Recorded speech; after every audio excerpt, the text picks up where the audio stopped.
ተከታተላችሁ አብራችሁ እንድትቆዩ ነው በአክብሮት የምጋብዛችሁ። በዚህ ሰዓት የተለያዩ ዲፕሎማሲያዊ፣ ወታደራዊ እንዲሁም ደግሞ ዝርዝር የግንባር መረጃዎችን ወደ እናንተ አደርሳለሁ።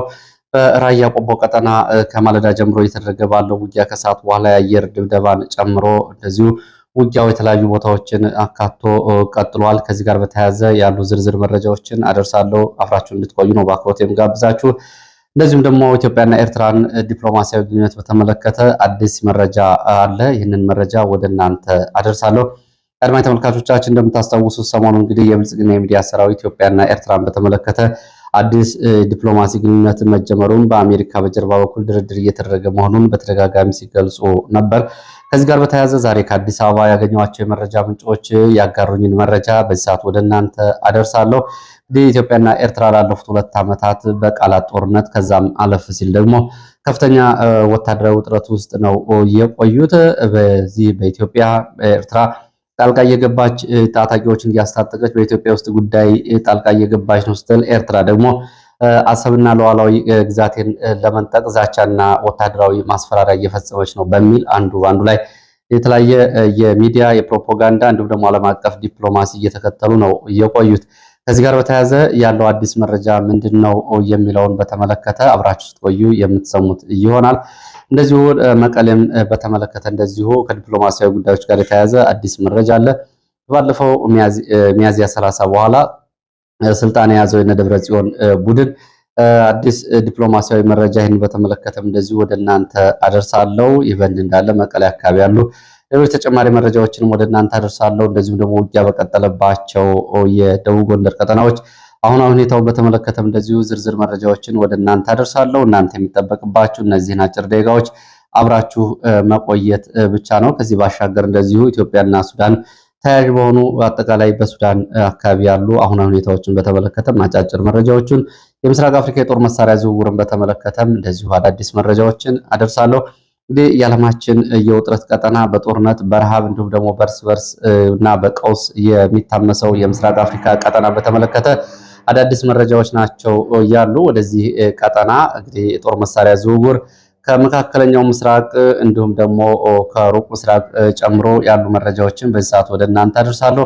እናንተ አብራችሁን ቆዩ። ሀሳብ አስተያየት ቢኖራችሁ ጥቆማ@gmail.com ላይ ልታደርሱ ይችላላችሁ። ወደ መረጃዎቹ ነው የምገባው። አድማጭ ተመልካቾቻችን ምናልባት ከውጭ የግንባታ ድምጽ እየተሰማ ድምጽ የሚረብሻችሁ ከሆነ ለዚሁም ይቅርታ ጠይቃለሁ።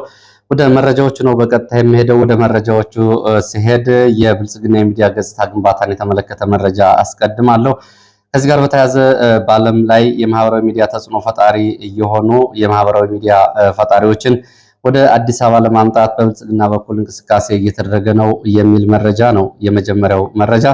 ብልጽግና አዲስ አበባ እና የኮሪደር ልማት እንዲሁም ደግሞ የአዲስ አበባ ከተማ ልማትን በተመለከተ እንደዚሁ የገጽታ ግንባታ የሚሰሩ የማህበራዊ ሚዲያ ተጽዕኖ ፈጣሪዎችን ከአፍሪካና ከተለያዩ የዓለማችን አካባቢዎች ወደ አዲስ አበባ ለማምጣት በኮሚቴ ደረጃ እየተሰራ መሆኑን የወጡ መረጃዎች ይገልጻሉ። ይህንን እንዲሰሩ አድራሻቸውን በማፈላለግ የማግባባት ስራ እየተሰራ እንደሆነ የገለጹት የመረጃ ምንጮች ለዚህ ደግሞ በውጭ ምንዛሬ ጠቀም ያለ ገንዘብ እንደሚከፈላቸው ነው የተገለጸው። ከዚህ ጋር በተያያዘ እንግዲህ ወደ አዲስ አበባ መጥተው በኮሪደር ልማት፣ የሪዞርት ልማት እንዲሁም ደግሞ ገጽታ ግንባታ የሚሆኑ የብልጽግናን የገጽታ ግንባታ እንዲሰሩ በአዲስ አበባ ዩኒቨርሲቲና ከብልጽግና የሚዲያና የፕሮፓጋንዳ ክፍል እንዲሁም ደግሞ ቲንክ ታንክ ተብሎ ከሚጠራው ቡድን እስከ ጠቅላይ ሚኒስትር ጽሕፈት ቤት ድረስ እንደዚሁ አቅጣጫ ተሰጥቶ እየተሰራ መሆኑን የመረጃ ምንጮች ገልጸዋል። ከዚህ ጋር በተያያዘ እንግዲህ ተጽዕኖ ፈጣሪ የተባሉ የአፍሪካ የቲክቶከር ማህበራዊ ሚዲያ ተጽዕኖ ፈጣሪዎችና ዩቲዩበሮች ወደ አዲስ አበባ እንዲመጡና በዚሁም ደግሞ አበል እንደሚከፈላቸው ለዚህም ዝግጅት እየተደረገ መሆኑን ነው መረጃው የሚገልጸው።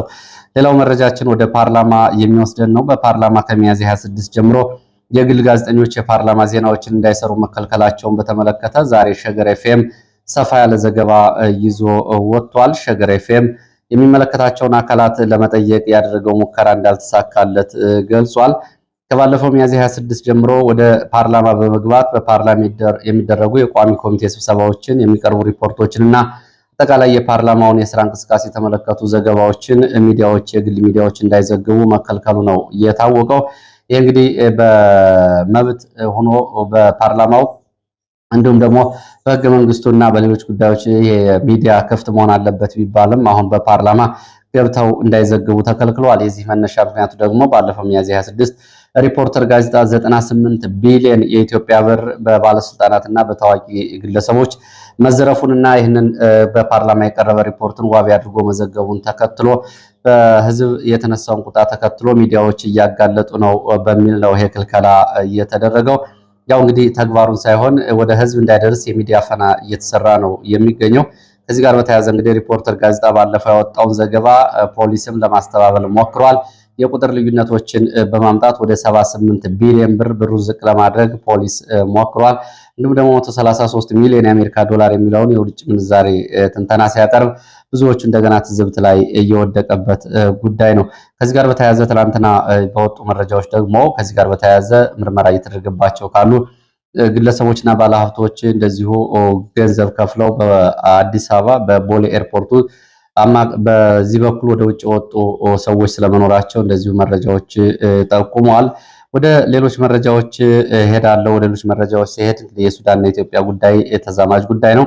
ይህንን መረጃ ማቅረብ ወደ ሌሎች መረጃዎች እመለሳለሁ።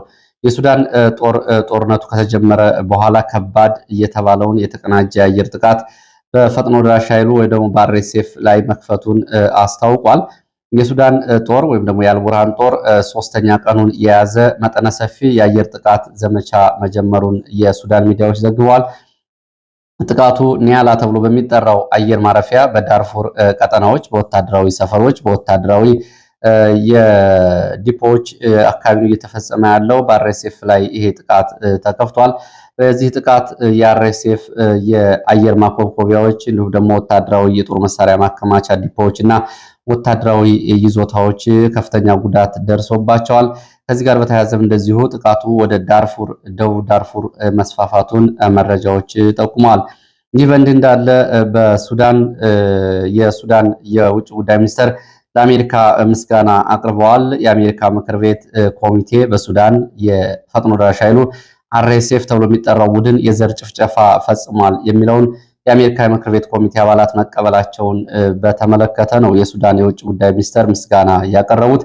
በዚህም 442 ጂያፓል ያዕቆብ ቢል የሚባለው እንዲተገበርና የጦር መሳሪያ አቀባይ ሀገራትን ጨምሮ በቀጠናው ላይ እርምጃ እንዲወሰድ ያደርጋል የምክር ቤቱ ይህንን መቀበል። በዚህም እንግዲህ ሱዳን የአርኤስኤፍ የፈጸማቸውን ጭፍጨፋዎች በማጋለጥ ተባባሪ የሆኑ ጎረቤት ሀገራትን ጭምር ተጠያቂ ያደርጋል በሚል የሱዳን የውጭ ጉዳይ ሚኒስትር ደስተኛ መሆናቸውን ነው እየገለጹት። ከዚህ ጋር በተያያዘ እንግዲህ ኢትዮጵያና አረብ ኤሚሬትስ አብረው የሚጠሩ ሀገራት ናቸው። ከዚህ ከአርኤስኤፍ ጋር በተያያዘ ሌላው ይህ በእንዲህ እንዳለ የተመድ ጸሐፊ አንቶኒዮ ጉተሬዝ በአዲስ አበባ የውስጥ ጦርነትን በሱዳን የውስጥ ጦርነት ሚና ያላቸው ሀገራት ከድርጊታቸው እንዲቆጠቡ ከአፍሪካ ህብረት ተወካዮች ጋር መነጋገራቸው ተገልጿል። በዚህ በኩል እንግዲህ በሱዳን ጦርነት በቀጥታና በተዘዋዋሪ እየተሳተፉ የሚገኙ ሀገራት ከድርጊታቸው እንዲቆጠቡ በሚል የአፍሪካ ህብረት ጋር መነጋገራቸውንም መረጃዎች ጠቁመዋል። በዚህም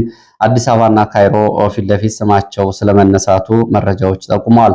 በዚሁ በሱዳን በብሉ ናይል ግዛት በአዲሱ ኢትዮጵያና የሱዳን ድንበርና ወታደራዊ ቀውስ እንዲሁም ደግሞ አዲስ ወታደራዊ ፍጥጫ በሚገኝበት የብሉ ናይል ግዛትና የቤኒሻንጉል ቀጠና ኢትዮጵያ ድንበር አቅራቢያ ኮርሙክ፣ ባው፣ ጊሳን ተብለው ከሚጠሩ አካባቢዎች 75,000 ሱዳናውያን መፈናቀላቸውን እንደዚሁ ሚዲያዎች ዘግበዋል። ይሄ የሆነው ደግሞ አርኤስኤፍ ከኢትዮጵያ አሶሳ በኩል ዳውስ ተብሎ ከሚጠራው አቅጣጫ ወታደራዊ ቤዝ ማቋቋሙን እንዲሁም ደግሞ ወታደራዊ ጥቃቶችን መክፈቱን ተከትሎ ይህን ያክል ቁጥር ያላቸው ሱዳናውያን መፈናቀላቸውን ነው ዘገባዎቹ የሚያሳዩት።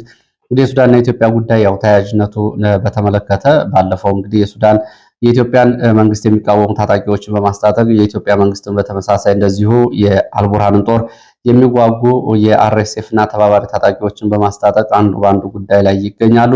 ይህንን ተከትሎ ከብሉ ናይል ግዛት እስከ አልፋሽቃ ተብሎ እስከሚጠራው አካባቢ ድረስ ወታደራዊ ውጥረቶች አሉ። በምዕራብ አርማጭሆ አካባቢ እንደዚሁ አዳዲስ መንገዶችንና ወታደራዊ ሰፈሮችን የሱዳን ጦር እያቋቋመ መሆኑን የሚገልጹ መረጃዎችም እንደዚሁ ከቀናት በፊት ወጥተዋል። ወደ ሌሎች መረጃዎች ስመለስ ወደ አማራ ክልል ወዳሉ የግንባር መረጃዎች የሚወስዱን አስከትላለሁ። በአማራ ክልል በራያ ቆቦ፣ ራያ አላማጣ በእግረኛና በአየር ኃይል የታገዘ ውጊያ ዛሬ እየተደረገ ነው የሚገኘው። በራያ ቆቦ አማያ፣ ድንጉሬ፣ አለሚቱ፣ አበራ እርሻ፣ በጭሮ፣ ጎደሩ፣ ዋጃ ማዶ ከተማ ድረስ በመድፍና በዙ 23 የታገዘ ውጊያ ሲደረግ ቆይቷል። በፋኖና መከላከያ መካከል በቀጠለው ውጊያ ከዋጃ ከማዶ ከተማ እስከ ገደሩ የተንቀሳቀሱ የህወሓት ታጣቂዎች ላይም እንደዚሁ የከባድ መሳሪያ ድብደባ ከጮቢበር አካባቢ ተፈጽሟል ተብሏል። ከመከላከያ ካምፕ የህወሓት ታጣቂዎች የቡድንና የነፍስ ወከፍ መሳሪያዎችን ይዘው ከማዶ ከተማ ወደ ገደሩ አመያ በመንቀሳቀስ ላይ ሳሉ ነው የከባድ መሳሪያ ድብደባ የተፈጸመው። በዚህ የከባድ መሳሪያ ድብደባ የደረሰው ጉዳት አልታወቀም። ስለ ጉዳቱ መረጃዎች ያሉት ነገር የለም። ይህ በእንዲህ እንዳለ ረፋድ ላይ የአየር ጥቃትና የአየር ድብደባ መፈጸሙን ከአካባቢ የወጡ መረጃዎች ይገልጻሉ። የዛሬ ረፋድ ላይ የተፈጸመው የድሮን ጥቃት ገርደዩ ተብሎ በሚጠራው የራያ ቆቦ አካባቢ ሲሆን ከአማያ ወደ ገርደዩ ድረስ ባሉት ቦታዎች የአየር ድብደባውን ተከትሎ እግረኛ ወደ አካባቢው ስለመንቀሳቀሱ የወጡ መረጃዎች ሲጠቁሙ ፋኖም በሞርተር በዲሽቃ የታገዘ ያጸፋ ምላሽ እየሰጠ መሆኑ ነው የተገለጸው። በዚህ በአየር ጥቃት በእግረኛ በቡድን መሳሪያዎች እና በከባድ መሳሪያ በታገዘው ውጊያ እስካሁን ድረስ የደረሱ ጉዳቶች በዝርዝር አልታወቁም። በአካባቢው አሁንም ወታደራዊ ውጥረቱና እንዲሁም ደግሞ የከባድ መሳሪያ ድብደባና የእግረኛ ሰራዊት ስምሪት እንደቀጠለ ነው።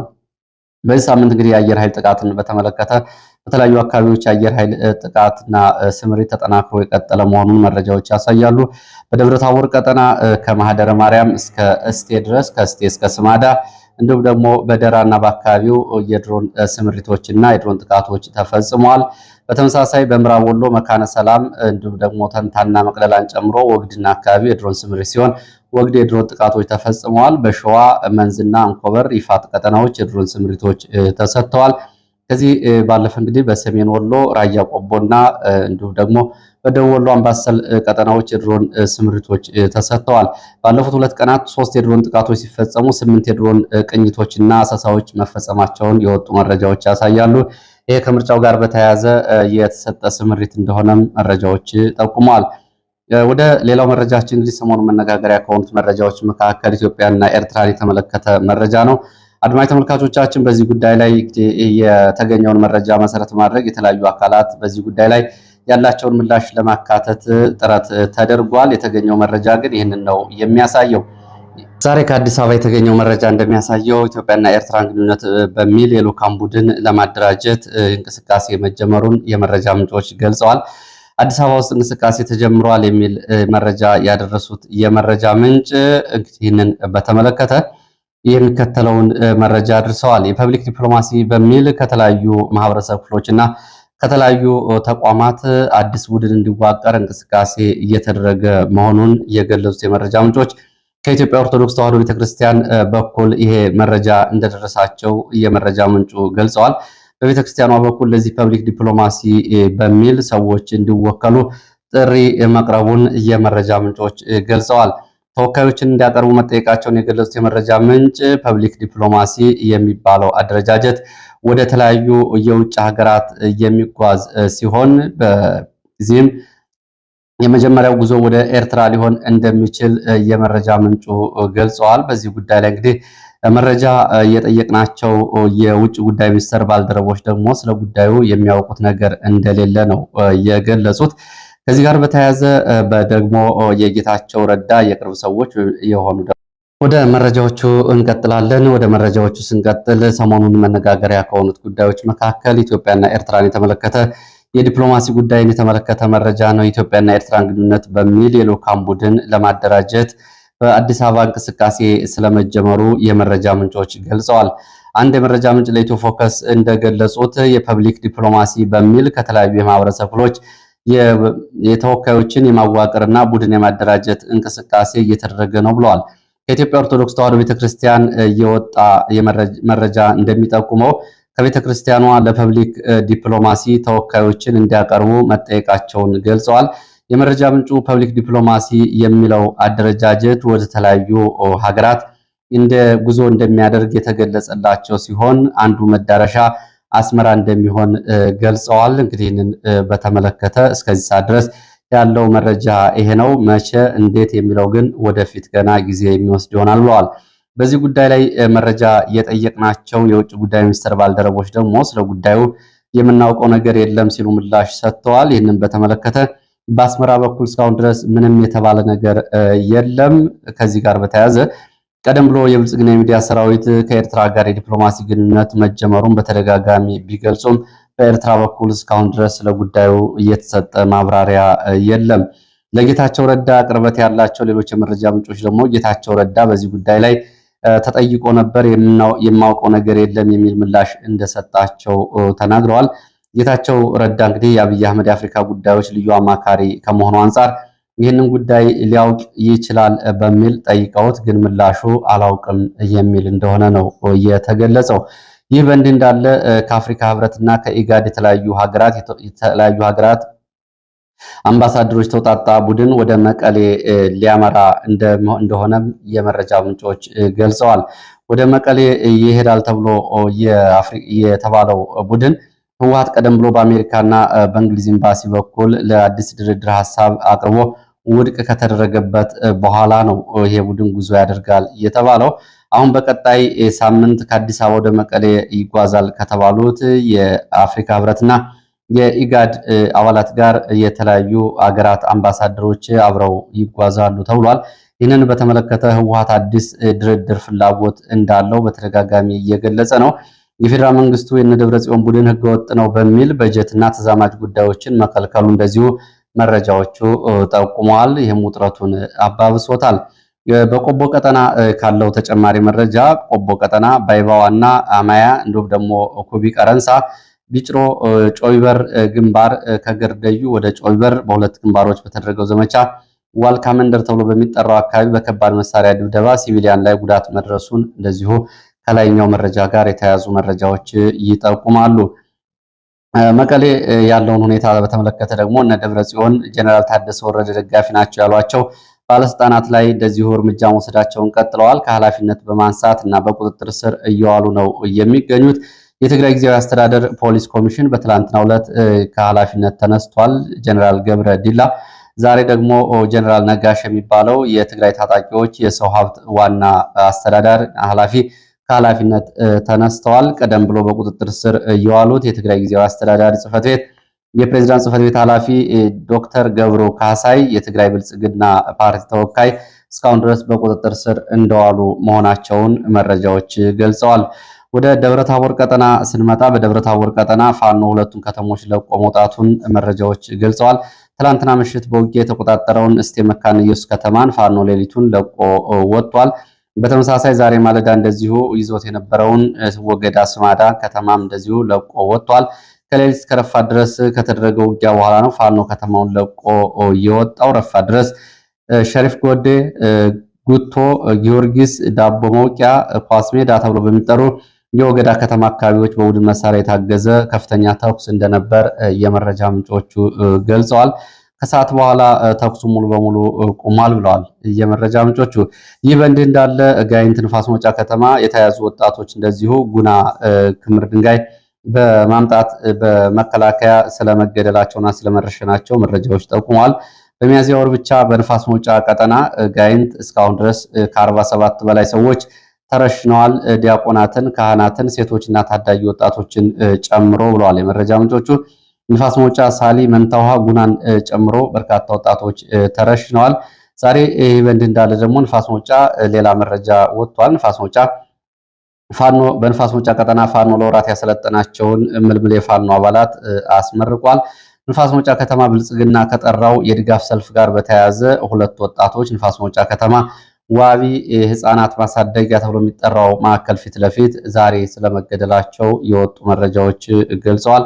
እንግዲህ በዚህ ቀጠና በከፍተኛ የሆነ ረሸና ነው እየተደረገ ያለው። በተለይ ኮሎኔል አለሜ የሚባለው ወደዚህ ቀጠና ከመጣ በኋላና ባለፈው በርካታ ሚሊሻዎች በውጊያ ከተገደሉ በኋላ በዚህ ጋር በተያያዘ የቤተሰብ ጥቆማ ጭምር በመቀበል በርካታ ሰዎች እየተገደሉ እንደሆኑ ነው መረጃዎቹ የሚገልጹት። ወደ ሌላው መረጃችን ስንሄድ ወደ ምስራቅ አፍሪካ መረጃዎች የሚወስደን መረጃ አስከትላለሁ። በምስራቅ አፍሪካ የጦር መሳሪያ ዝውውሮችን በተመለከተ የሩሲያ አስቸኳይ የጦር መሳሪያ ጫኝ አውሮፕላኖች አርኤ 76841 የጎን ቁጥር ያለው ወደ ሞቃዲሾ በርካታ የጦር መሳሪያ ማጓጓዙን መረጃዎች ገልጸዋል። የኳታሩ ኤሚር አየር ኃይል ሲ17ኤ እንደዚሁ ከቱርክ ዚሚር ተብሎ ከሚጠራ ከተማ ወደ ሞቃዲሾ የጦር መሳሪያዎችን ባለፈው 24 ሰዓት አጓጉዟል። ከዩናይትድ አረብ ኤሚሬትስ ኢንቪክታ አየር ካለሪፍ አቡዳቢ ወደ ባህር ዳር እንደዚህ ወደ ኢትዮጵያ የጦር መሳሪያ ተጭኖ ባህር ዳር ተራግፏል የሚሉ መረጃዎች ወጥተዋል። ለዚህ ሰዓት ያስኳቸው አጫጭር መረጃዎች እነዚህ ናቸው። አድማጭ ተመልካቾቻችን ከውጭ በኩል ባለው የድምፅ ጫና ምክንያት ለዚሁ የፕሮግራሙን እንዲሁም ደግሞ የቪዲዮ መቆራረጥ ቢኖር ይህንን ታግሳችሁ እንድታደምጡ በአክብሮት ጠይቃለሁ። ለነበረን ቆይታ አመሰግናለሁ። በሌላ ተመሳሳይ መርሃ ግብር እንገናኛለን።